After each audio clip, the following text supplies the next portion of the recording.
People talking about them all the time. Well, don't worry, they're coming back and they're already planning. The females laid billions of tiny eggs that are said to rain down from the treetops as they wait to hatch. The nymphs, as they're called, will then burrow into the ground, and then they count down, Wendy, to early summer 2038.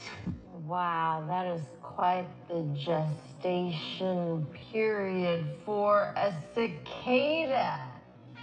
We knock out humans in 9 months, 10 months. But cicadas, 17 years? Not Goodness. That's pretty funny. What are Think elephants? about it. Elephants are 2 years. They're worth it. Yeah, elephants are cool. Now,